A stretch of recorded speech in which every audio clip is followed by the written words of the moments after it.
अस्सलाम वालेकुम। कल हमने कवर किया था बोहर एटॉमिक मॉडल, जो कि पीएमडीसी सिलेबस का it is a very important part. अब ये कुछ टॉपिक्स हैं लाइक हाइड्रोजन स्पेक्ट्रम, एक्स-रेज़, ठीक है, टाइप ऑफ एक्स-रेज़, इससे रिलेटेड जो क्वेश्चन हैं आपके पास वो आते रहते हैं आपकी केमिस्ट्री में और इवन आपके फिजिक्स में भी आते रहते हैं, ठीक है। पीएमडीसी 2025 का पैटर्न इस साल चेंज होगा और मे बी कोर्स में कुछ एडिशन की जाए। तो आप अपना टाइम ज़ाया ना करें इन चीज़ों के पीछे, ऐसी-वैसी वीडियोज़ ना देखें यूट्यूब पर जो आपको डेविएट करती हैं, आपका माइंड आपको डीमोटिवेट करती हैं। और कुछ तकरीबन जितने भी प्रोविंस हैं, पंजाब, केपीके, सिंध एंड बलूचिस्तान, इन सब में मौजूद है। तो हम इन दोनों टॉपिक को आज इस वीडियोज़ में कवर करेंगे। तो डेफिनिशन ऑफ लाइट स्पेक्ट्रम, सबसे पहले कुछ कॉन्सेप्चुअल पॉइंट्स आती हैं यहाँ पर, जो कि सिंध की टेक्स्ट बुक में एंड इवन कुछ और भी टेक्स्ट बुक हैं, उनमें आ गई हैं। सबसे पहले मैं जो टर्म्स आपको बताऊँगा that is called monochromatic light. आपको पता होनी चाहिए कि मोनोक्रोमैटिक लाइट क्या है। इस तरह से एमसीक्यूज़ आ भी चुके हैं पास्ट पेपर के अंदर, इवन यूएचएस ने भी कंडक्ट किए थे।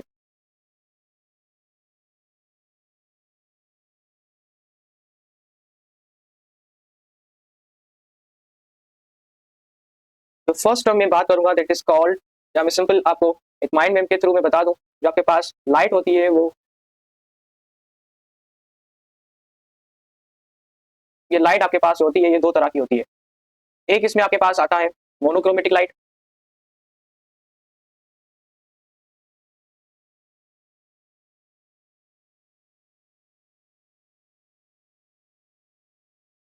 एक इसमें बेटे आपके पास आता है मोनोक्रोमेटिक लाइट।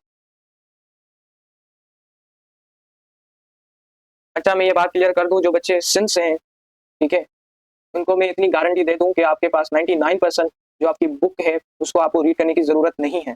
99% आपको बुक रीड करने की ज़रूरत नहीं है, क्योंकि सिंध से जितनी भी पॉइंट्स है मैंने यहाँ पर मेंशन करनी है। और आप बायोलॉजी का लेक्चर भी आपने देखा होगा, तो वहाँ पर आप खुद ये जज कर सकते हैं कि सारी पॉइंट जो सिंध से है वो मैंने यहाँ पर मेंशन कर दी हैं, इवन दूसरे प्रोविंस वाले भी। बट जो आपके पास बलोचिस्तान से है, मैं उनको थोड़ा रिकमेंड करूंगा कि आप 50% जो है या 85% जो है वो इस लेक्चर से, और बाकी जो रिमेनिंग परसेंटेज है आपके पास 15% वो आप बुक को जरूर देखें। अब बुक में क्या देखना है आपको, जो लेक्चर आपने लिया उसमें मैंने तकरीबन सारी पॉइंट्स कवर करके रखी हैं, पर कुछ एडिशनल टॉपिक्स हैं जो कि पीएमडीसी सिलेबस में आ तो नहीं सकते, लेकिन उस पर भी मैं अलग से लेक्चर बनाऊंगा। लेकिन क्योंकि सबसे पहले आपके पास इंपॉर्टेंस है पीएमडीसी का सिलेबस, तो उसके अकॉर्डिंग हमें सबसे पहले टॉपिक कवर करने हैं। एडिशनल टॉपिक हम लास्ट में कवर करेंगे जब हमारे पास 10 दिन बचेंगे 120 में से। अब मोनोक्रोमेटिक लाइट और दूसरी जो आपके पास इसमें लाइट आती है that is called polychromatic light. अब इन दोनों का मतलब क्या है?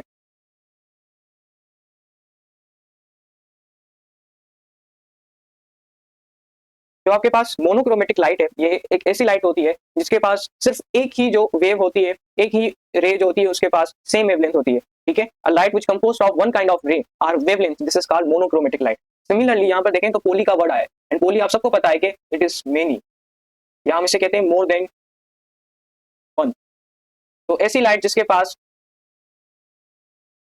वन टाइप ऑफ रे हो या आपके पास वेवलेंथ हो, तो हम उसे कहते हैं मोनोक्रोमेटिक लाइट।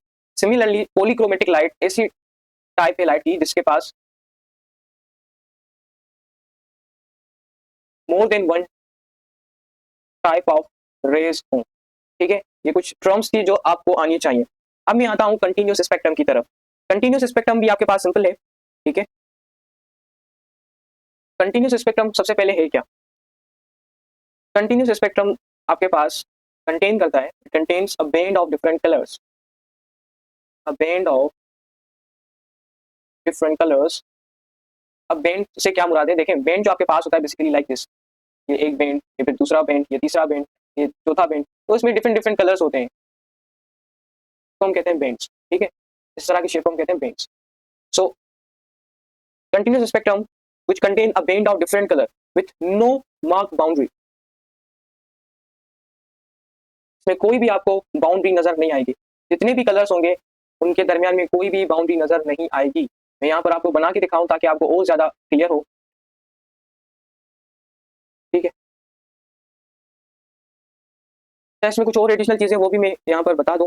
अगर आपके पास एक पॉलीक्रोमेटिक लाइट है, यहाँ पर आपके पास एक कोई पॉलीक्रोमेटिक लाइट है, ये आपके पास पॉलीक्रोमेटिक लाइट है, ठीक है बेटे। अब इस जब आप इस पॉलीक्रोमेटिक लाइट को पास कराओगे किसमें से, आप इसको पास कराओगे प्रिज्म में से, तो ये बेसिकली ब्रेक डाउन हो जाएगी या स्प्लिट हो जाएगी 7 कंटिन्यूस कलर्स के अंदर। अब उन 7 कंटिन्यूस कलर से रिलेटेड क्वेश्चन आते हैं कि बताओ वो कौन कौन से कलर्स हैं। सबसे पहले आपके पास इसमें से आता है पी, ठीक है, हम इसको नाम देते हैं वायोलेट का। के बाद आपके पास इसमें आता है Indigo, I for Indigo. Third आपके पास है बी, दैट मीन्स ब्लू, ठीक है। और जो यहाँ पर ब्लू, उसके बाद आपके पास इसमें आता है green, yellow, orange, then red. ये कलर्स इसमें आपसे पूछे जाते हैं। अब इन कलर को याद करने के लिए एक ट्रिक है, वो ट्रिक ये आप इसको याद कर सकते हैं इससे।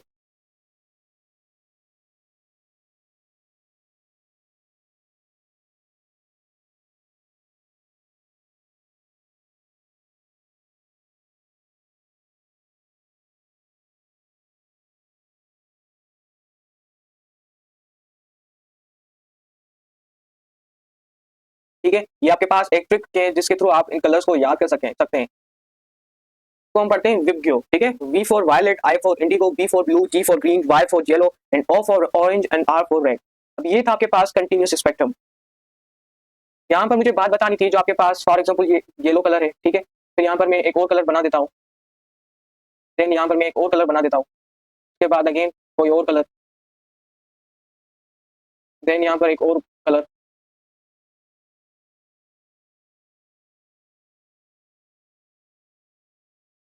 ठीक है। ये मैंने फॉर एग्जाम्पल एक कंटिन्यूस स्पेक्ट्रम बना दिया। अब इन कंटिन्यूस स्पेक्ट्रम में देखें तो आपके पास सारे कलर आपको मिक्स नजर आ रहे हैं। ब्लू जो है वो इसके साथ मिल रहा है, फिर अगेन ये इसके साथ, फिर अगेन ये इसके साथ, फिर अगेन ये इसके साथ, फिर अगेन ये इसके साथ। इसमें कोई भी बाउंड्री नहीं है कि आपको कोई लाइन नजर आ रही है जो इन दोनों को सेपरेट करे, बिल्कुल नहीं। तो ये था आपके पास कंटिन्यूस स्पेक्ट्रम। अब यहाँ पर एग्जाम्पल नहीं रोकता, आपसे आगे पूछता है कि बेटे बताओ इसमें कौन से एग्जाम्पल आते हैं। अब एग्जाम्पल की बात करूँ तो सबसे पहले आपके पास जो आपको रेनबो नजर आती है वो आपके पास कंटिन्यूस स्पेक्ट्रम शो करती है, ठीक है। उसके अलावा जब सनलाइट आप किसी ग्लास प्रिज्म से पास कराएंगे तो जो लाइट आपको नजर आएगी, ठीक है, जो स्पेक्ट्रम आपको नजर आएगा उसको भी हम क्या कहते हैं, उसको हम कहते हैं कंटिन्यूस स्पेक्ट्रम। तो सनलाइट भी एक एग्जांपल है कंटिन्यूस स्पेक्ट्रम का। इसमें कौन कौन सी चीजें आपको आनी चाहिए, ये डेफिनेशन आपको आनी चाहिए, ये शॉर्ट ट्रिक्स आपको याद हो, और एग्जांपल, ये तीनों चीजों आपको यहाँ पर याद होनी चाहिए। ये थे आपके पास कंटिन्यूस स्पेक्ट्रम और लाइट से कुछ रिलेटेड चीजें। अब मैं आता हूँ कॉन्सेप्चुअल एमसीक्यूज की तरफ। कॉन्सेप्चुअल एमसीक्यूज में फर्स्ट देखें, which of the following it is a limitation of Bohr atomic model. अब देखें बोहर एटॉमिक मॉडल हम पढ़कर आए कल के लेक्चर में, इस वजह से मैंने यहाँ पर दिया ताकि आपकी रिवीजन हो सके। It applies to all multiple electron, it is wrong, सिर्फ जी जिसका 1 होगा उसी पर ही अप्लाई होगा। It contradict to the Heisenberg uncertainty model, बिल्कुल सही। It explain the wave nature, नहीं भाई वेव नेचर तो बोर तो नहीं एक्सप्लेन करता, कौन करता है, डी ब्रोगली करता है, तो de Broglie scientist explain it. बाकी it applicable to molecule of like hydrogen, wrong, क्योंकि हाइड्रोजन मॉलिक्यूल है, इनके पास कितने इलेक्ट्रॉन है, 2 इलेक्ट्रॉन है, यहाँ पर हाइड्रोजन एटम होना चाहिए था, ठीक है। तो ये चीज आपके पास रॉन्ग है, यहाँ पर जो ऑप्शन बनेगा वो बनेगा बी ऑप्शन। अब आते हैं नेक्स्ट पर, what type of spectrum is form when white light pass through prism. मैं अब यहाँ पर एक और बात भी क्लियर कर दूं, जो आपके पास सनलाइट है, सनलाइट हम उसको व्हाइट लाइट भी कहते हैं, क्या बेटे, जो सनलाइट है हम उसको व्हाइट लाइट भी कहते हैं। तो आप बिल्कुल कॉन्फ्यूज ना हो व्हाइट लाइट को और सनलाइट को लेकर। यहाँ पर बात कर रहा है जब आप व्हाइट लाइट को, जब आप क्या करोगे, व्हाइट लाइट को या सनलाइट को प्रिज्म में से पास करवाओगे तो कौन सा स्पेक्ट्रम बनेगा, हाँ कौन सा स्पेक्ट्रम बनेगा, अभी भी बताया, यहाँ पर जो स्पेक्ट्रम बनेगा वो बनेगा वायलेट, इंडिगो, ब्लू, विबग्यो, विबग्यो, ये स्पेक्ट्रम आपके पास बनेगा। तो यही आपके पास पूछ रहा हो, ये जो विबग्यो स्पेक्ट्रम बना है ये कौन सा स्पेक्ट्रम है बेटे, अभी बताया, ये जो स्पेक्ट्रम है आपके पास it is called the continuous spectrum. क्यों कहते हैं कंटिन्यूस स्पेक्ट्रम, कंटिन्यूस का मतलब क्या है, कंटिन्यूस का मतलब लगातार, कोई भी हद नहीं है रुकने की, ठीक है। तो सिमिलरली इसमें कोई भी गैप नहीं होता इन कलर्स के दरमियान में, इसी वजह से हम इसे कहते हैं कंटिन्यूस स्पेक्ट्रम। यहाँ पर जो ऑप्शन देखें कौन सा होगा, बी ऑप्शन होगा कंटिन्यूस स्पेक्ट्रम का। Now next, in the continuous spectrum which colour corresponding to the lower wavelength, कौन सा कलर लोअर वेवलेंथ को शो करेगा। अब जो बच्चे हैं वो इस तरह से जो एमसीक्यूज आते हैं उनमें बहुत कंफ्यूज होते हैं, ठीक है, चाहे आपकी फिजिक्स हो या केमिस्ट्री हो, इस तरह से के जो एमसीक्यूज हैं आपके पास आते रहते हैं, इवन पास पेपर में भी देखे गए हैं इस तरह के एमसीक्यूज। तो कह रहा है कि कंटिन्यूस स्पेक्ट्रम जो कि आपके पास है विबग्यो में कौन सी कलर है जो लोवेस्ट वेवलेंथ को शो करेगा, कौन सा कलर है जो कि लोवेस्ट वेवलेंथ को शो करेगा। अब ये बात मैं आपको यहाँ पर डिटेल के साथ एक ट्रिक बनाकर बताऊंगा, तो इस एमसीक्यूज को अभी यहाँ पर छोड़ें। Why is Bohr model not applicable, यहाँ पर वर्ड आए not applicable to multiple electron. यहाँ पर बात याद रखें, ये जो बोहर मॉडल है ये मल्टीपल इलेक्ट्रॉन पर एप्लीकेबल इसी वजह से नहीं होती क्योंकि इलेक्ट्रॉन इलेक्ट्रॉन इंटरेक्शन होती है, ठीक है। तो यहाँ पर जो ऑप्शन बनेगा वो बनेगा ए ऑप्शन। अब इसमें ये कॉन्सेप्चुअल एमसीक्यूज तो हो गए, लेकिन यहाँ पर मुझे एक बात बतानी थी आपको, ठीक है। यहाँ पर मुझे एक बात ऐड करनी थी, यहाँ पर मैं ऐड कर दूं,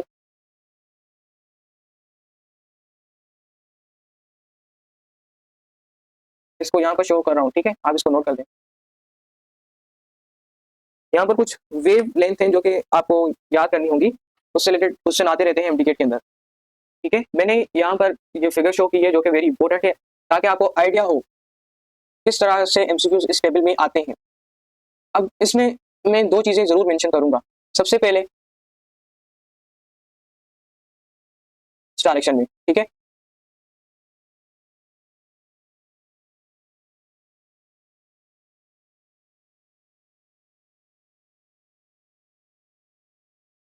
यहाँ पर सबसे पहले आपको ये चीज जरूर नोट करनी है। देखें, radio wave, microwave, infrared wave, visible wave. अच्छा, यहाँ पर एक और बात मैं आपको नोट करवा दूं, कभी कभी आप यहाँ पर विजिबल की जगह पर ये चीज जरूर मेंशन की जाती है, ठीक है, जिसको हम कहते हैं विबग्यो। क्या कहते हैं? विबग्यो, ठीक है, विबग्यो कहते हैं। अब इस विबग्यो जो कि बेसिकली एक कंटिन्यूस स्पेक्ट्रम है, इसमें देखें आपको यहाँ पर आप क्या करेंगे, इस केस के अंदर आप इस विबग्यो को रोटेट कर दें, ठीक है, ये बिल्कुल रोटेट होगा और यहाँ पर आएगा ROYG क्योंकि हमें वेवलेंथ फाइंड करनी है या फ्रीक्वेंसी फाइंड करनी है, तो हमें अरेंज करना पड़ेगा इनको। तो हमने अरेंज कर लिया, ठीक है, इसमें कोई मुश्किल बात नहीं है। आप क्या करें, इसको उल्टा लिखते हैं, ठीक है, इस तरह से ROYGBIV, ठीक है। इस तरह से जब उल्टा मेंशन करोगे तो आपको कोई डिफिकल्टी नहीं आएगी, चाहे वेवलेंथ हो, एनर्जी हो या फ्रीक्वेंसी हो, फाइंड करने में। तो ये आपके पास हो गया, ठीक है। अब जैसे आप रेडियो वेव से जाएंगे गामा रेस की तरफ, तो आप देखें यहाँ पर है 10 पावर 3, यहाँ पर क्या हो गया 10 पावर -2, और आप सबको पता है जो आपके पास 10 पावर -12 है, that is less than 10 power 3। That mean ये आपके पास क्या है, कम है। जो भी चीज नेगेटिव में होती है वो आपके पास कम होती है, ठीक है। तो यहाँ पर 10 पावर 3 है, ये क्या हो गया 10 पावर -12। दैट मीन जैसे आप रेडियो वेव से जाएंगे गामा रेस की तरफ, आप यहाँ पर कुछ चीजें जो होंगी वो चेंज होंगी, जिसमें सबसे पहले मैं बात करता हूँ वेवलेंथ की। वेवलेंथ को शो किया जाता है इस सिंबल से। तो वेवलेंथ जो होगी आपके पास, जैसे आप जाएंगे रेडियो वेव से गामा रेस की तरफ, क्या होगी वेवलेंथ, वेवलेंथ कम होगी। क्या होगी वेवलेंथ, वेवलेंथ कम होगी। तो यहाँ पर एक और रिलेशंस भी मैं बता दूं, क्योंकि ये कॉन्सेप्चुअल चीजें हैं, आपको आनी चाहिए। हमने पढ़ा था E is equal to HF, ठीक है। अब यहाँ पर देखिए एनर्जी है, और यहाँ पर आप फ्रीक्वेंसी की जगह पर एक और चीज भी मेंशन कर सकते हैं। उसके अलावा मैं यहाँ पर एक और चीज भी आपको मेंशन करा दूं कि यहाँ पर फ्रीक्वेंसी को हम इस तरह से भी मेंशन करते हैं, जो आपके पास वेलोसिटी है, that is equal to frequency lambda. अब ये जो लेमडा है बेटे, ये आपके पास क्या है, वेवलेंथ है। यहाँ पर देखें, ये जो आपके पास मैंने यहाँ पर मेंशन किया है, V is equal to F wavelength. यहाँ पर हमें क्या फाइंड करनी है, एफ फाइंड करनी है, तो हम एफ उधर ही रखेंगे, ये जो वेवलेंथ है हम उसको उधर लेकर जाएंगे। ये यहाँ पर मल्टीप्लाई हो रहा है, वहां पर क्या करेगा, डिवाइड करेगा, देन V ओवर वेवलेंथ, ठीक है। यहाँ पर देखें, जो आपके पास फ्रीक्वेंसी है, फ्रीक्वेंसी का वेवलेंथ के साथ क्या रिलेशन है बेटे, वेवलेंथ के साथ जो फ्रीक्वेंसी का रिलेशन है वो है इनवर्स रिलेशन। और इनवर्स रिलेशन में हमें पता है जब एक चीज कम होती है तो दूसरी चीज बढ़ती है, और जब एक चीज कम इंक्रीज होती है तो दूसरी चीज डिक्रीज होती है। ये होती है इनवर्स का रिलेशंस। तो यहाँ पर आपके पास जो वेवलेंथ है वो क्या हो रही है बेटे, कम हो रही है वेवलेंथ। जिस तरह हम रेडियो वेव से जाएंगे माइक्रोवेव, देन ये पास करके गामा रेस की तरफ, आपके पास जो वेवलेंथ होगी वो कम होगी, वेवलेंथ कम होगी। यहाँ पर देखें,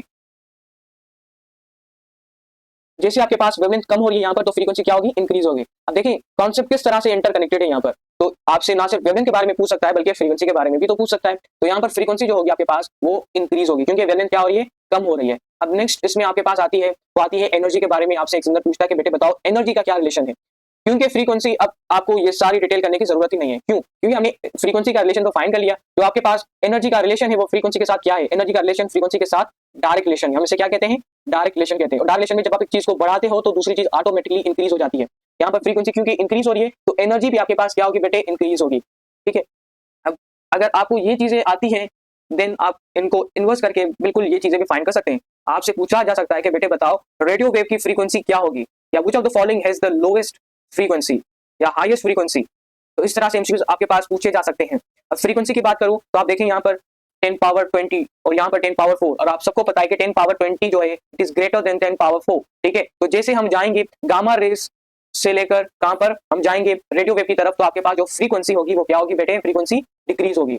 ठीक है, अगर फ्रीक्वेंसी डिक्रीज हो रही है, इसी रिलेशन से मैं आपको एक्सप्लेन कर दूं, अगर आपके पास क्या हो रही है, फ्रीक्वेंसी डिक्रीज हो रही है, तो ऑटोमेटिकली क्योंकि इनवर्स रिलेशन है तो वेवलेंथ इंक्रीज हो जाएगी, तो वेवलेंथ यहाँ पर क्या होगी बेटे, इंक्रीज होगी। अगर एनर्जी की बात करूं तो एनर्जी यहाँ पर आपके पास क्या होगी, क्योंकि फ्रीक्वेंसी डिक्रीज हो रही है, अब एनर्जी भी आपके पास क्या होगी, डिक्रीज होगी, तो एनर्जी इट विल डिक्रीज। अब इस तरह से देखें, आपसे पूछे जाते हैं। अच्छा, यहाँ पर एक और चीजें नोट कर दें आप सब, ये जो नंबर मैंने मेंशन किए हैं आपको याद करने की जरूरत नहीं है, केमिस्ट्री में कहीं भी ये नंबर मेंशन नहीं किए गए, लेकिन हाँ फिजिक्स के लिए अगर याद करना चाहे तो कर सकते हैं, आपकी खुद की मर्जी है। ये आपके पास टॉपिक हो गए। अब आते हैं इस क्वेश्चन की तरफ, इन continuous spectrum which colour shows the lowest wavelength. अब हम इसको देखें कैसे सॉल्व करते हैं। हमारे पास जो ऑप्शन है वो है रेड, ग्रीन, वायलेट, येलो। कौन कौन से ऑप्शन है हमारे पास, यहाँ पर जो ऑप्शन है हमारे पास दैट इज, जो फर्स्ट ऑप्शन है red, green, yellow, I think violet, या आपके पास ऑप्शन मेंशन है। पूछ रहा है किसके पास लोवेस्ट वेवलेंथ है। ठीक है, लोवेस्ट वेवलेंथ फाइंड करनी है हमें।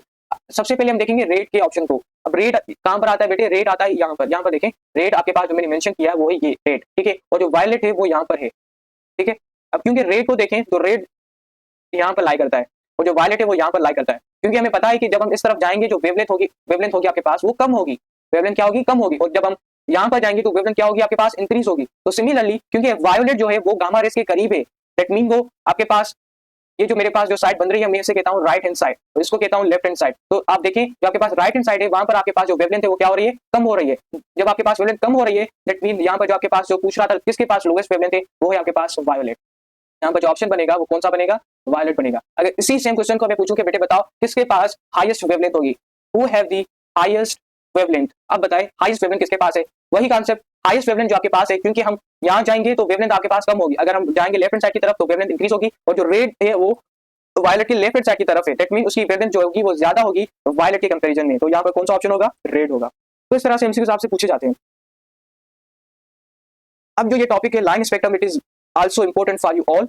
लाइन स्पेक्ट्रम की डेफिनेशन देखें, a spectrum of the discrete lines separated by the dark spaces obtained when light emitted by excited atoms in passed through a prism। यहाँ पर बात ही चेंज हो रही है, वहां पर क्या हो रहा था कंटिन्यूस स्पेक्ट्रम में, मैं यहाँ पर अगेन डिफाइन कर दूं, जो आपके पास कंटिन्यूस स्पेक्ट्रम है वहां पर हमने एक्साइटेशन की बात नहीं की थी, वहां पर हमने बात की थी जो आपके पास सनलाइट है, जब आप उसको डायरेक्टली पास आउट कराओगे प्रिज्म में से, देन आपके पास जो स्पेक्ट्रम बनेगा वो कंटिन्यूस होगा। यहाँ पर बात कर रहा है एक्साइटेड एटम की, जब आप एक्साइटेड एटम से जो लाइट इमिट होती है, ठीक है, एक्साइटेड एटम से जो लाइट इमिट होती है, जब आप उसको पास कराओगे प्रिज्म में से, देन आपके पास जो लाइंस बनेंगी हम उसे कहते हैं लाइन स्पेक्ट्रम। क्या कहते हैं, लाइन स्पेक्ट्रम, क्योंकि उसकी अपीयरेंस ही लाइन की तरह होती है, इस वजह से हम उसे कहते हैं लाइन स्पेक्ट्रम। और यहाँ पर एक और बात मैंने नोट की है कि आपके पास जो each element emit light of specific wavelength forming a unit pattern which act as a fingerprint for identification.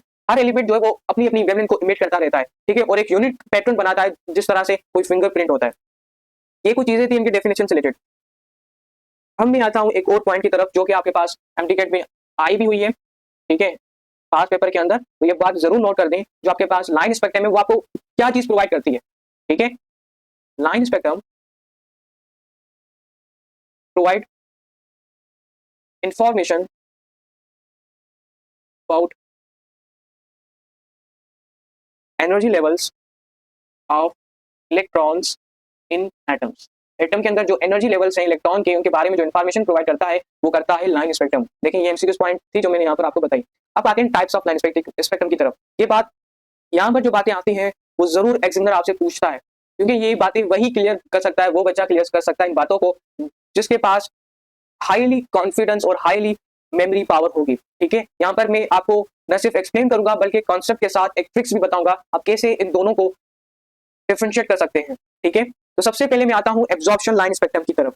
देखिए दो तरह के लाइन स्पेक्ट्रम होते हैं, एक आपके पास होता है एब्जॉर्प्शन लाइन स्पेक्ट्रम और दूसरी तरफ आपके पास है इमिशन लाइन स्पेक्ट्रम। ठीक है, एब्जॉर्प्शन लाइन स्पेक्ट्रम कैसे आपको मिलता है, जब आप बेसिकली जो लाइन स्पेक्ट्रम जो पास करें इलेक्ट्रोमैग्नेटिक रेडिएशन के थ्रू किसी सब्सटेंस से जब आप पास करते हैं तो फिर जो आपके पास स्पेक्ट्रम मिलता है हम उसे कहते हैं लाइन एब्जॉर्प्शन स्पेक्ट्रम या एब्जॉर्प्शन लाइन स्पेक्ट्रम। ठीक है, अगेन मैं यहाँ पर डिस्कस कर दूं अगर आपको समझ में नहीं आई हो, जो आपके पास एब्जॉर्प्शन लाइन स्पेक्ट्रम है, this is a line spectrum obtained by passing किसमें से, through EM radiation, by passing sorry by passing EM radiation, by passing EM radiation that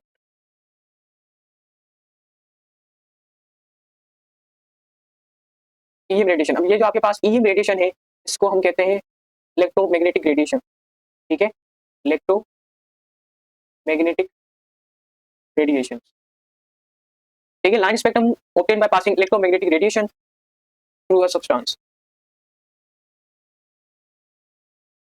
ठीक है। जब भी आप क्या करेंगे, इलेक्ट्रोमैग्नेटिक रेडिएशन को पास कराओगे, किसमें से, जब आप उसको पास कराओगे किसी भी सब्सटेंस में से, तो आपके पास जो स्पेक्ट्रम मिलेगा हम उसे कहते हैं एब्जॉर्प्शन लाइन स्पेक्ट्रम। अगेन बता दूं कि जो आप इलेक्ट्रोमैग्नेटिक रेडिएशन पास कराओगे किसी भी सब्सटेंस से, तो आपको जो स्पेक्ट्रम मिलेगा हम उसे कहते हैं absorption line spectrum.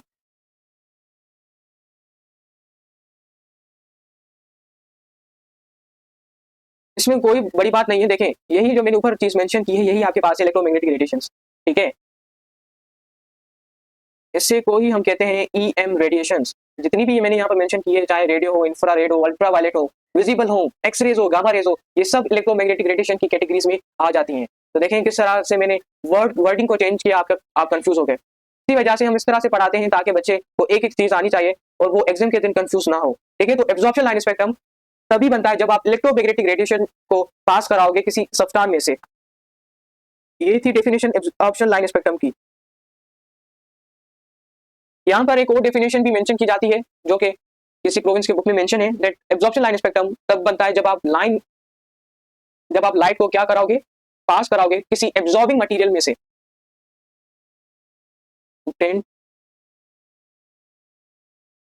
When you pass light from an absorbing material। अब सर ये एब्जॉर्बिंग मटेरियल में क्या क्या चीजें आती हैं, आप किसी भी एलिमेंट का एक गैसियस सैंपल ले लें तो आपके पास जो है वो एक एब्जॉर्बिंग मटेरियल होगा, ठीक है, gaseous sample of any element, of element, ठीक है। तो जब आप उस एब्जॉर्बिंग मटेरियल से लाइट को पास कराओगे जो आपको चीज नजर आएगी वो क्या आएगी, आपको डार्क लाइंस नजर आएंगे। क्या आएंगे बेटे, डार्क लाइंस नजर आएंगे। कहां पर, ऑन अ ब्राइट बैकग्राउंड। अब ब्राइट की जगह पर कई बार एग्जामिनर आपको व्हाइट बैकग्राउंड भी दे सकता है, तो व्हाइट बैकग्राउंड का वर्ड भी यूज हो सकता है, ठीक है। जब भी आप क्या कराओगे, इलेक्ट्रोमैग्नेटिक रेडिएशन को किसी सब्सटेंस में से पास कराओगे, या दूसरी डेफिनेशन के अकॉर्डिंग आप किसी भी लाइट को या इलेक्ट्रोमैग्नेटिक रेडिएशन को पास कराओगे किसमें से, एब्जॉर्बिंग मटेरियल में से, चाहे वो गैसियस एटम हो, ठीक है, उसमें से जब आप पास कराओगे तो आपको रिजल्ट में क्या मिलेगा, रिजल्ट में आपको मिलेगा एब्जॉर्प्शन लाइन स्पेक्ट्रम। अब देखिए absorption line spectrum, emission line spectrum, इन दोनों में एक सिंपल सा डिफरेंस है। यहाँ पर जो आपको पास एब्जॉर्प्शन लाइन स्पेक्ट्रम की जब हम पहचान करते हैं तो हमें मिलती है डार्क लाइंस, कहां पर, ब्राइट बैकग्राउंड में, ठीक है।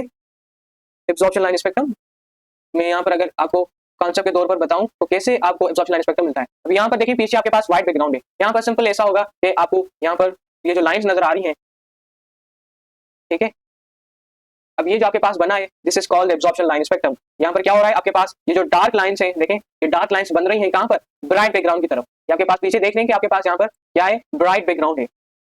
So this appearance is called the absorption line spectrum. अब सर इसको याद किससे करें, इमिशन लाइन स्पेक्ट्रम के बाद एक टेक्निक बताऊंगा उसके थ्रू आप इन दोनों को इजीली याद कर सकते हैं। अब आते हैं इमिशन लाइन स्पेक्ट्रम की तरफ। इमिशन नाम से जाहिर है जो रेडिएट करे, अब वही डेफिनेशन होगी, जस्ट सिंपल सा मैं यहाँ पर चेंजिंग करूंगा।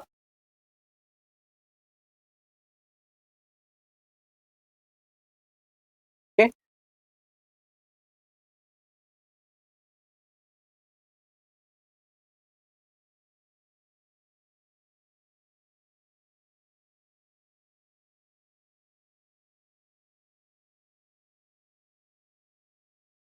ओके, तो यहाँ पर एक सिंपल सी चेंजिंग होगी, line spectrum of electromagnetic radiations emitted by substance, ठीक है। तो यहाँ पर मैं ये आपको तो मैंने एक्सप्लेन कर दिया है, obtained by,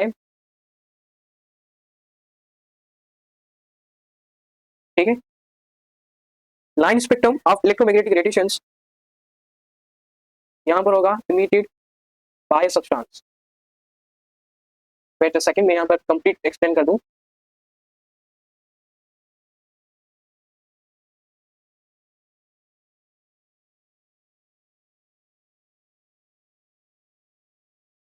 line spectrum of electromagnetic radiations emitted by a substance, this is called the emission line spectrum, ठीक है बेटे। अब इसमें क्या रिजल्ट आएगा आपके पास, इसमें एक और चीज भी मेंशन की गई है कि आपके पास इमिशन लाइन स्पेक्ट्रम कब बनता है। Emission line spectrum produce when hot solids और एलिमेंट्स emit radiations। जी बच्चे, अब सही है आवाज? जी जी, ठीक है ठीक। तो ये आपके पास डेफिनेशन यहाँ पर आपके पास क्लियर हो गई। इनकी भी दो डेफिनेशन थी, यहाँ पर मैंने एक और डेफिनेशन इमिशन लाइन स्पेक्ट्रम की मेंशन कर दी है। जब भी आपके पास हॉट सॉलिड हो या आपके पास एलिमेंट हो जब वो इमिट करता है रेडिएशन, उसके रिजल्ट में क्या बनता है। अब आते हैं रिजल्ट की तरफ। रिजल्ट में यहाँ पर जो आपके पास बनता है वो होती है bright lines on a dark background. यहाँ पर कंडीशन देखें कैसे चेंज हो चुकी है। यहाँ पर ब्राइट लाइन से, और आप एब्जॉर्प्शन लाइन स्पेक्ट्रम में देखें क्या है आपके पास डार्क लाइन्स, यहाँ पर क्या है ब्राइट लाइन्स। कहाँ पर बनेगी ब्राइट लाइन्स? आपके पास डार्क बैकग्राउंड की तरफ बनेगी। अब ये भी मैं आपको इस पिक्चर के थ्रू एक्सप्लेन कर दूं कैसे आपके पास ये बनती है।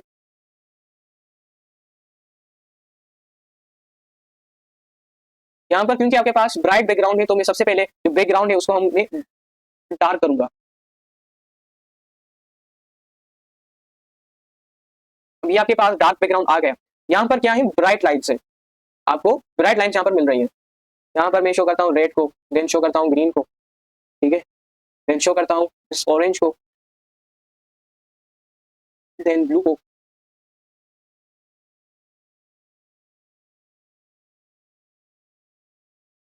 यहाँ पर जी ये जो मैं सारी लाइंस मेंशन कर रहा हूँ आप खुद भी नोट कर सकते हैं, ये आपके पास ब्राइट लाइंस है, ठीक है। इस तरह से आपके पास स्पेक्ट्रम बनता है।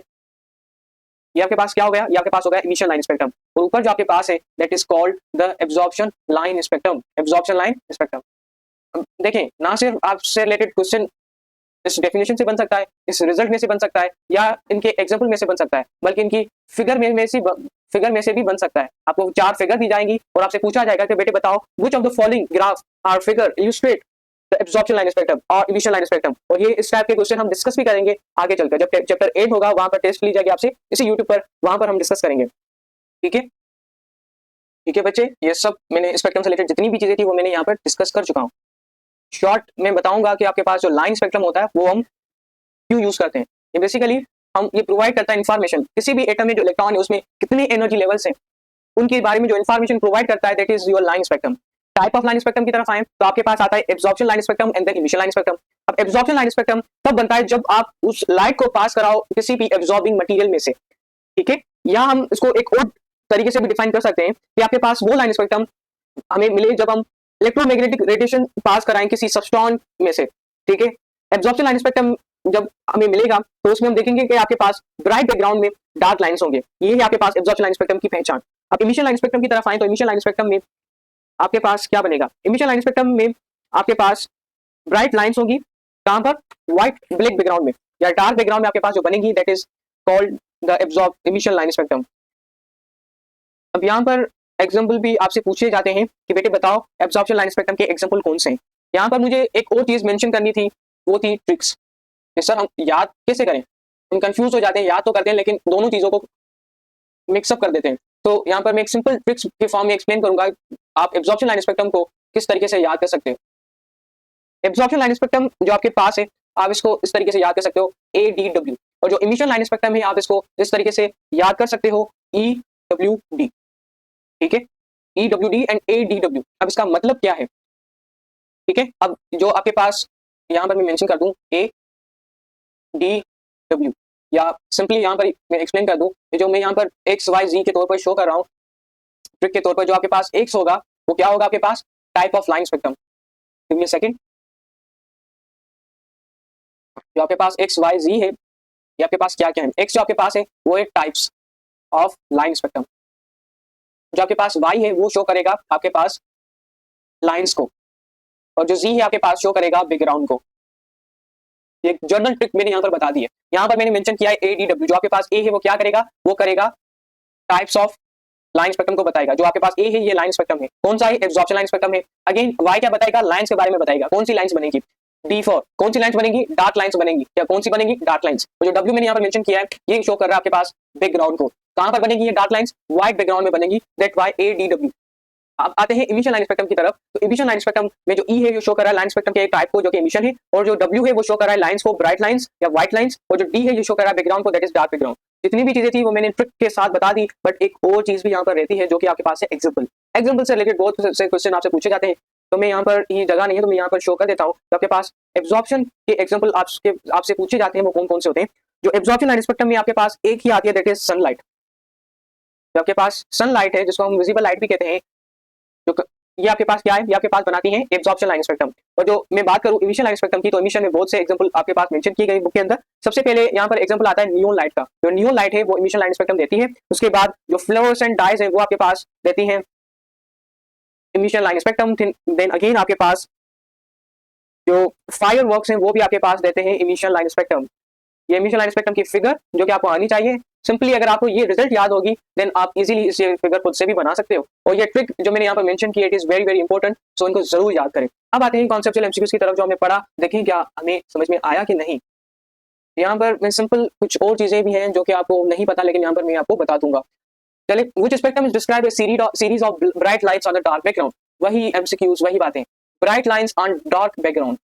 समझ में नहीं आ रहा, बना दें या फिगर बनाएं या ट्रिक को याद करें। ट्रिक आपके पास है डार्क, मैंने बताई थी, दो ट्रिक्स बताई थी, एक थी ए डी डब्ल्यू और दूसरी थी ई डब्ल्यू डी। ठीक है, जो आपके पास ए डी डब्ल्यू थी, ये ए जो आपके पास शो कर रहा है दैट इज एब्जॉर्प्शन को शो कर रहा है, और जो आपके पास ई है शो कर रहा है इमिशन को। यहाँ पर क्योंकि डार्क बैकग्राउंड है, यहाँ पर क्या है, व्हाइट बैकग्राउंड, और यहाँ पर देखिए क्या है, डार्क बैकग्राउंड। तो आपसे पूछा है डार्क बैकग्राउंड के बारे में, तो डार्क बैकग्राउंड के बारे में कौन है आपके पास, इमिशन है। देखिए यहाँ पर भी मैंने ट्रिक मेंशन की है, ए डब्ल्यू डी। सो आपके पास यहाँ पर जो ऑप्शन बनेगा that is the correct answer is that emission line spectrum. ठीक है, अब आते हैं next, what does the line spectrum of an element signify. Line spectrum element के लिए क्यों इंपॉर्टेंट है। ठीक है, the atomic weight of the element, वो एटॉमिक वेट बताता है किसी भी एलिमेंट का, दैट इज रॉन्ग। आगे, the energy level of atoms of electron, बिल्कुल, and the melting ground, wrong. तो यहाँ पर जो करेक्ट आंसर है दैट इज बी ऑप्शन, क्योंकि हम पढ़कर आए हैं जो आपके पास स्पेक्ट्रम है, लाइन स्पेक्ट्रम एलिमेंट के बारे में बताता है एनर्जी लेवल्स।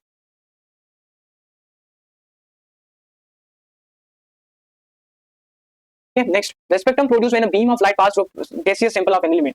यहाँ पर देखिए गैसियस सैंपल है, और मैंने बताया जो आपके पास गैसियस सैंपल है ये बेसिकली क्या है, एब्जॉर्प्शन मटेरियल के तौर पर यूज होते हैं। तो यहाँ पर क्योंकि एब्जॉर्प्शन मटेरियल के तौर पर यूज होते हैं। ठीक है बच्चे, अब आते हैं नेक्स्ट एमसीक्यूज की तरफ।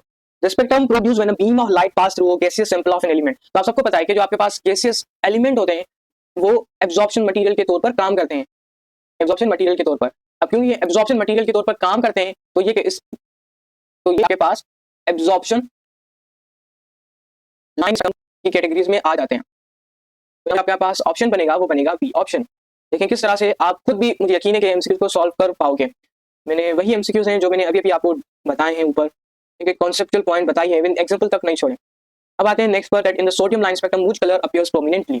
तो जो सोडियम लाइन स्पेक्ट्रम में जो कलर अपीयर होता है that is called the yellow colour, हम इसे कहते हैं येलो कलर। कुछ चीजें थी इससे रिलेटेड। अब आते हैं हाइड्रोजन स्पेक्ट्रम की तरफ। ये एक छोटा सा टॉपिक है हाइड्रोजन स्पेक्ट्रम। सबको सबसे पहले हाइड्रोजन एटम के बारे में पता होना चाहिए।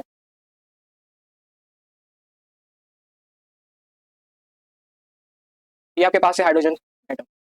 अब हाइड्रोजन एटम के पास कोई भी एक इलेक्ट्रॉन होता है, ठीक है, एक इलेक्ट्रॉन मूव करता रहता है। इसके पास कोई न्यूट्रॉन नहीं होता, इट हैव नो न्यूट्रॉन। हम बात कर आए, जो फर्स्ट लेक्चर आपके पास हुआ था बेसिक कॉन्सेप्ट का, वहां पर हम डील कर आए। ये कुछ चीजें थी जो मैंने आपको बतानी थी, और आपको तो पता होगा, अगर बोर मॉडल आपने सुना हो जरूर उसको अच्छे से देखें, उसको अच्छे से कवर करें। एक एक पॉइंट मैंने वहां पर क्लियर करके रखी है। जब भी आपके पास लोअर एनर्जी से, डिवीजन के तौर पर मैं यहाँ पर मेंशन कर रहा हूँ, लोअर एनर्जी से आप जाएंगे हायर एनर्जी में, तो क्या होगा, एनर्जी जॉब होगी या रिलीज होगी। बिल्कुल, आपको एनर्जी चाहिए तो एब्जॉर्ब होगी।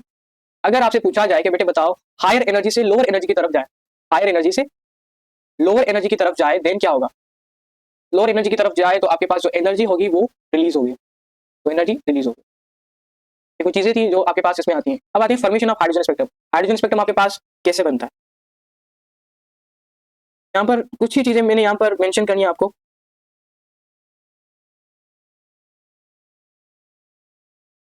जब भी आपके पास हाइड्रोजन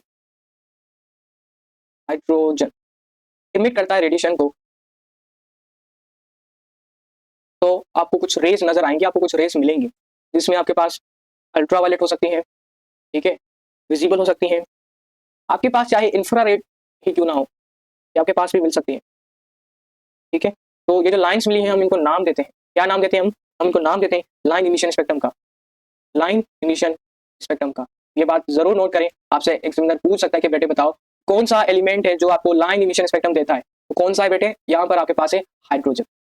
ये चीज थी जो मुझे यहाँ पर कवर करनी थी, ठीक है। और बाकी मैंने आपको बताया, अगर आपसे पूछा जाए कि बेटे बताओ जो जब हाइड्रोजन इमिट करता है रेडिएशन को या गेन करता है, ठीक है, जब भी ट्रांजिशन होती है हाइड्रोजन एटम क्या है, तो आपके पास एनर्जी रिलीज होगी या एनर्जी आपके पास एब्जॉर्ब होती है। आप सबको मैंने बताया था बहुत मॉडल के अंदर डिटेल के साथ, तकरीबन 1 आवर्स प्लस का लेक्चर है, आप जरूर उसे सुने, उसके बाद ही यहाँ पर आए, क्योंकि बहुत मॉडल के सवाब आप इसको समझ नहीं सकोगे। मुझे मजबूरन ये चीजें फिर से रिपीट करनी पड़ रही हैं, लेकिन आप इन बहुत मॉडल को अच्छे से सुने। जो आपके पास अगर पूछे कि बेटे बताओ जब एनर्जी रिलीज होती है या एब्जॉर्ब होती है, तो जो फोटोन जो क्वांटा रिलीज होता है तो उसकी आप एनर्जी कैसे फाइंड करोगे। तो एनर्जी फाइंड करने का मैंने फार्मूला वहां पर मेंशन किया था, delta E E2 minus E1। जो आपके पास ये E2 है, ये क्या है, E2 हाई एनर्जी लेवल है, और E1 जो आपके पास है लोअर एनर्जी लेवल। वहां पर डिस्कस कर आया हूँ डिटेल के साथ, वो जरूर सुने।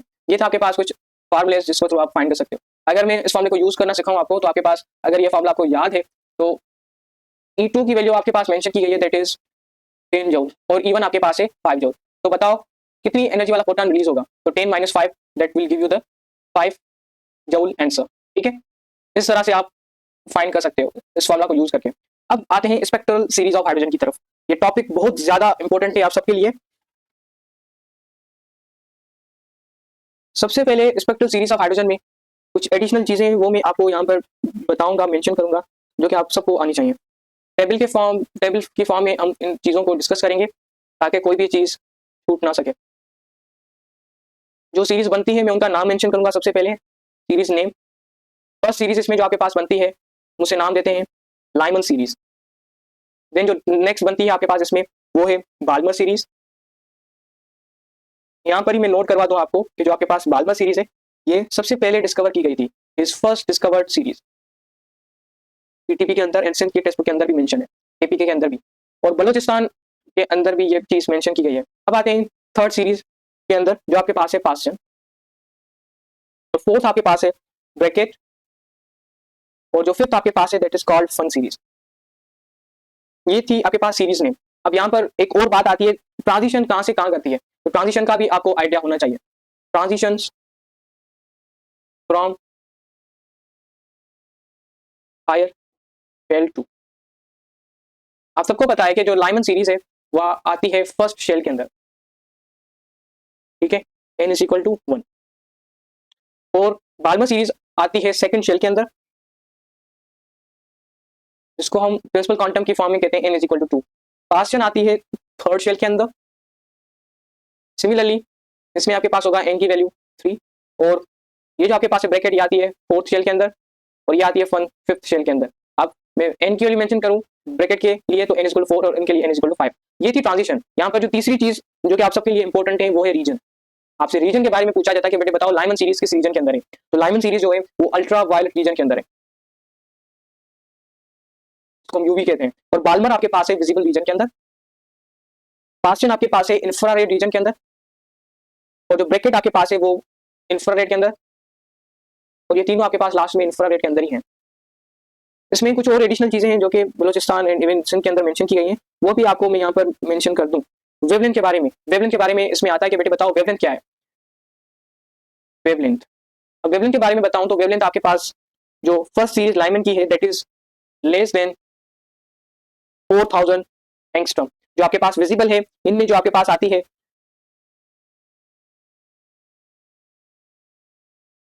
विजिबल में मेंशन नहीं की गई, विजिबल में मेंशन नहीं की गई, ठीक है। बाकी पास्चन में आपके पास जो आती है वो आती है अबो द 7000, अबो 7000 एंगस्ट्रॉम, ठीक है। और ब्रैकेट में आपके पास आती है, ब्रैकेट में भी मेंशन नहीं है। यहाँ पर जो इंफ्रारेड का रीजन मेंशन किया गया है वो है मिड इंफ्रारेड, और यहाँ पर रीजन है आपके पास फार इंफ्रारेड। इनका भी आपके पास कोई इन्फॉर्मेशन नहीं दी गई। ये कुछ चीजें थी जो मुझे यहाँ पर मेंशन करनी थी, एंड हर चीज मैंने यहाँ पर मेंशन कर दी है, ठीक है। आप इनको जरूर रिवाइज करते रहें, लेकिन यहाँ पर एक रेंज दी गई है विजिबल में से। विजिबल में जो आपके पास पूछा गया है पास पेपर के अंदर वो दो चीजें पूछी गई हैं, दोनों ही मैं यहाँ पर मेंशन करूंगा। सबसे पहले आपसे पूछा गया कि बेटे बताओ वायलेट जो कि विजिबल रीजन में आता है इसकी वेवलेंथ क्या है। इसके अलावा रेड के बारे में पूछा जाता है। तो जो आपके पास वायलेट है उनकी जो वेवलेंथ है वो है 4000 एंगस्ट्रॉम, ठीक है बेटे, और रेड की है 7000 एंगस्ट्रॉम। ये थी इनकी वेवलेंथ जो कि आपको याद होनी चाहिए, और ये मैं अपनी तरफ से नहीं लगा रहा, ये पास पेपर के अंदर आई हुई है, आप चेक कर सकते हो। ये बेसिकली पास पेपर के क्वेश्चन है, याद चुके होंगे। यहाँ पर एक एडिशनल चीज थी जो मुझे बतानी थी, ठीक है। इन दोनों की जो आपके पास वेवलेंथ है वो किसी भी बुक के अंदर मेंशन नहीं की गई, अगर हो तो जरूर मुझे बताएं। या आपके पास क्लियर हो गया आप सबको? अब मैं आता हूँ, एक और पॉइंट है उनकी तरफ,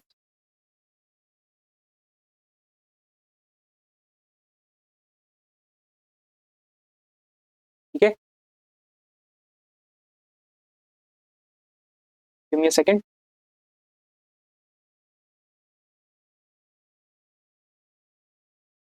यहाँ पर एक और चीज मुझे मेंशन करनी थी, एक एक्स्ट्रा चीज है जो कि Balochistan, Sindh and even KPK के अंदर भी मेंशन की गई है, पंजाब टेक्स्ट बुक के अंदर भी मेंशन है भाई।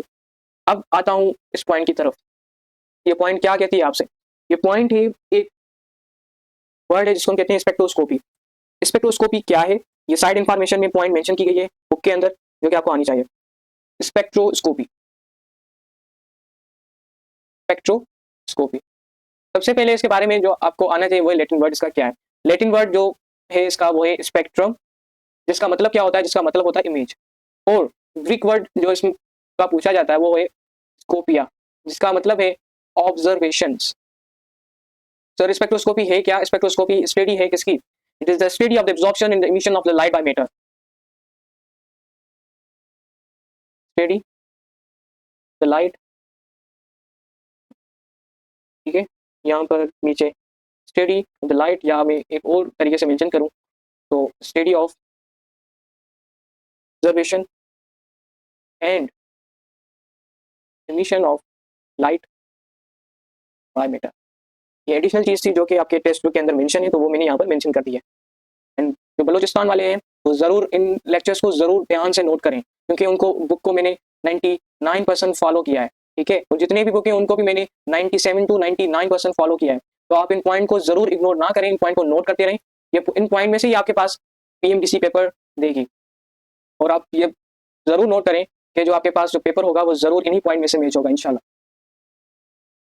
इन्हीं पॉइंट में से पेपर आएगा आपके पास, और मैं गेस पेपर भी आपको दूंगा एट द एंड। हम उनको भी जो भी हमने पढ़ा होगा, ठीक है, वो हम उन गेस पेपर में देखेंगे। अब आता हूँ कॉन्सेप्चुअल एमसीक्यूज की तरफ, क्योंकि कॉन्सेप्चुअल एमसीक्यूज आपको बूस्ट करते हैं आपके कॉन्फिडेंस को, इस वजह से मुझे देने पड़ते हैं। Which series of the hydrogen spectrum lie in the UV rays. आपको पता तो होना चाहिए किस तरह से एमसीक्यूज आते हैं एमडीकेट के अंदर, और ये जो एमसीक्यूज है वो पास्ट पेपर का है। इवन 3 से 4 बार पूछा गया है पास्ट पेपर के अंदर। इसमें देखें कौन सा हाइड्रोजन स्पेक्ट्रम है जो कि लाई करता है किसके अंदर? यूवी रीजन के अंदर। अब बेटे मैंने अभी भी आपको ऊपर डिटेल के साथ बताया है कि बेटे जो आपके पास ये हाइड्रोजन स्पेक्ट्रम जो लाई करता है किसके अंदर? यूवी रीजन के अंदर, वो कौन सा है? वो है आपके पास लाइमन। लाइमन है जो कि लाई करता है किसके अंदर? अल्ट्रा वायलेट रीजन के अंदर, और ये पास्ट पेपर के अंदर आ चुका है, ठीक है। ये भी आ चुका है, इवन सारे आ चुके हैं, लेकिन आपको आपके लिए मुझे यहाँ पर मेंशन करने पड़ते हैं। यहाँ पर होगा आपके पास लाइमन। अब आता हूँ next, when the electron emit from N3 to N1 the emitted radiation is observing. यहाँ पर टाइपिंग मिस्टेक हो गई, आप इसको नोट कर दें, ठीक है। n is equal to 3 to n is equal to 1, okay. अब यहाँ पर इलेक्ट्रॉन की जो ट्रांजिशन हो रही है वो n इज इक्वल टू 3 में से n इज इक्वल टू 1, यानी n इज इक्वल टू 3 जो आपके पास है वो हायर एनर्जी लेवल से लोअर एनर्जी की तरफ जा रहा है, तो वो क्या करेगा? इमिट करेगा रेडिएशन को, ठीक है। तो ये जो है वो किस रीजन में लाई करेंगी? वो आपसे पूछ रहा है, सॉरी, वो आपसे पूछ रहा है किस रीजन में ये लाई करेंगी, रीजन का नाम बताएं। इसमें दिया गया आपके पास visible region, ultraviolet region, X ray region, infrared region. सबसे पहले बेटे देखो हायर एनर्जी से लोअर एनर्जी की तरफ जा रही है, और मैंने आपको अगर याद हो तो एन की वैल्यू मेंशन की है।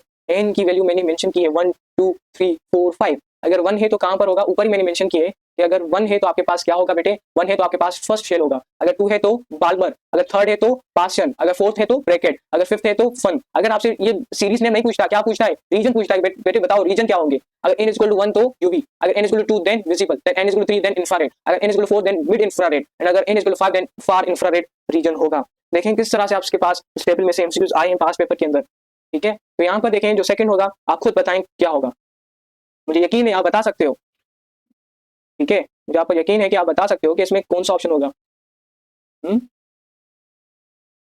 बिल्कुल। देखिए क्योंकि आपके पास जो n की वैल्यू है यहाँ पर वो क्या है बेटे? n की वैल्यू 1 है। n की वैल्यू क्या है? 1। यहाँ चाहे कुछ भी हो, लेकिन आपको लोअर जो है उसकी एनर्जी वैल्यू मेंशन की गई। अगर n की वैल्यू 1 है तो आप सबको पता है अगर n is equal to 1 then ये आपके पास होगा कहाँ पर? ये आपके पास जो सीरीज का नाम है वो है लाइमन सीरीज। क्या है आपके पास? Lyman series. आपके पास क्या है? लाइमन सीरीज, बेटे। और अगर पूछा जाए कि बेटे बताओ रीजन क्या है, देन आपके पास क्या है, यूवी रीजन। तो यहाँ पर आपसे पूछ रहा था रीजन के बारे में, तो कौन सा ऑप्शन होगा, बी ऑप्शन, जो कि सबका सही है। अब आते हैं कॉन्सेप्चुअल एमसीक्यूज, कुछ और मैंने यहाँ पर मेंशन किए हैं। The spectral lines of hydrogen spectrum in the visible region. देखिए बेटे, अब पूछ रहा है स्पेक्ट्रल लाइंस जो कि हाइड्रोजन एटम के हैं वो विजिबल रीजन के अंदर हैं, तो उस सीरीज का नाम बताएं जो कि विजिबल रीजन के अंदर लाई करती है। आप सबको मैंने ऊपर अभी भी मेंशन किया है कि जो आपके पास विजिबल रीजन में लाई करती है हम उसे कहते हैं बाल्मर रीजन। तो यहाँ पर कौन सा ऑप्शन होगा बेटे, बाल्मर सीरीज होगा। अब आता हूँ एक्सरेज की तरफ, is also very important topic for you all, but इसको एमसीक्यूज को मैं यहाँ पर छोड़ के लाइमन जो है वो लाई करती है यूवी के अंदर, और जो आपके पास बाल्मर है वो किस में लाई करती है, बाल्मर लाई करती है विजिबल के अंदर। ये दोनों ऑप्शन नहीं होंगे, पास्चन और ब्रैकेट में से जो आपके पास, ठीक है, पास्चन और ब्रैकेट जो आपके पास दोनों लाई करती हैं इंफ्रारेड रीजन के अंदर। लेकिन सी ऑप्शन को देखें तो आपके पास आ रहा है बाल्मर, क्योंकि बाल्मर विजिबल में लाई करती है तो ये ऑप्शन नहीं होगा, क्योंकि यहाँ पर अगेन बाल्मर है तो ये ऑप्शन भी नहीं होगा। तो यहाँ पर कौन सा ऑप्शन होगा, बी ऑप्शन होगा। अब जो नेक्स्ट टॉपिक है हमारे पास दैट इज एक्सरेज और टाइप ऑफ एक्सरेज। एक शॉर्ट टॉपिक है जो कि आपको आना चाहिए, और इवन आपके डिफरेंट जो टेक्स्ट बुक है उनके अंदर भी ये टॉपिक मेंशन है। मैं डिटेल के साथ यहाँ पर आपको एक्सप्लेन करूंगा। सबसे पहले हम बात करेंगे एक्सरेज की डिस्कवरी की। एक्सरेज को किसने डिस्कवर किया था, कब किया था। एक्सरेज की डिस्कवरी पे अगर जाएं तो आपके पास आता है डब्ल्यू रोएंटगन। डब्ल्यू रोएंटगन एक साइंटिस्ट है जिन्होंने एक्सरेज को 1985 एडी में डिस्कवर किया था। और ये प्रोड्यूस कैसे होती हैं, it is produced by high speed electrons. High speed electron को हम नाम देते हैं कैथोड रेज का, ठीक है। When they strike metal target in a vacuum tube, vacuum discharge tube, ठीक है, कैसे प्रोड्यूस होती हैं, आपके पास हाई स्पीड इलेक्ट्रॉन प्रोड्यूस होते हैं कैथोड रेज। जब वो कैथोड रेज स्ट्राइक करते हैं मेटल टारगेट में से, तब जाकर आपके पास बनता है क्या, एक्सरेज।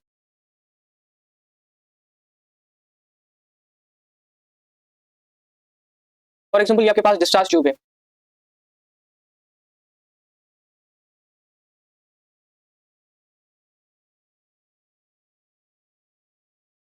आपके पास ये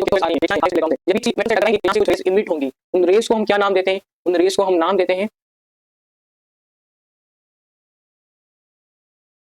इन रेज को हम नाम देते हैं एक्सरेज का। यही कॉन्सेप्ट था एक्सरेज के बारे में। और यहाँ पर एक और चीज है इनके बारे में जो पेपर्स में पूछी जाती है, वो है इनकी कैरेक्टरिस्टिक्स। कैरेक्टरिस्टिक्स के बारे में पूछा जाता है इसमें से जो फर्स्ट कैरेक्टरिस्टिक्स आपको इसमें आनी चाहिए वो ये कि ये हाई पेनिट्रेशन रेडिएशन है। These are the high penetrating radiations, ठीक है बेटे, हाई पेनिट्रेटिंग रेडिएशंस। में जो दूसरी चीज आपसे पूछी जाती है बेसिकली वेवलेंथ के बारे में, जो कि इनके पास शॉर्ट वेवलेंथ होती है, दे हैव शॉर्ट वेवलेंथ। ये बात थी दूसरी। यहाँ पर ये इनका कुछ इंट्रोडक्शन था जो मैंने यहाँ पर बताया। अब अभी आपके पास स्ट्रेट लाइन में ट्रेवल करती हैं, ये बात भी नोट कर दें कि कैथोड रेज का एग्जाम्पल लेकर आपसे पूछा जा सकता है। इसमें एक और पॉइंट्स भी हैं जो कि मैं आपको बताऊंगा यहाँ पर। इसमें एक और पॉइंट्स भी आती है कि ये जो आपके पास कैथोड रेज हैं रिफ्लेक्ट होती हैं या नहीं। तो आपके पास X rays are affected by, चाहे आपके पास इलेक्ट्रिक हो फील्ड हो या आपके पास मैग्नेटिक फील्ड हो, एक्स रेज को कुछ भी नहीं कर सकते ये दोनों, ठीक है। इसमें एक और पॉइंट भी आती है कि एक्स रेज जो है, इसमें आती है नेक्स्ट पॉइंट इसमें है कि ये जो आपके पास एक्स रेज होती हैं दे कैन अफेक्ट फोटोग्राफिक, ठीक है। और ये आपके पास जो एक्स रेज हैं दे कैन आयोनाइज गैस, के अलावा ये डैमेज कर सकती हैं लिविंग सेल को भी, they can damage the living. ये कुछ पॉइंट्स थी इनकी प्रॉपर्टीज से रिलेटेड। अब मैं आता हूँ इनकी यूजेज की तरफ। ये आपके पास मेडिकल इमेजिंग में भी यूज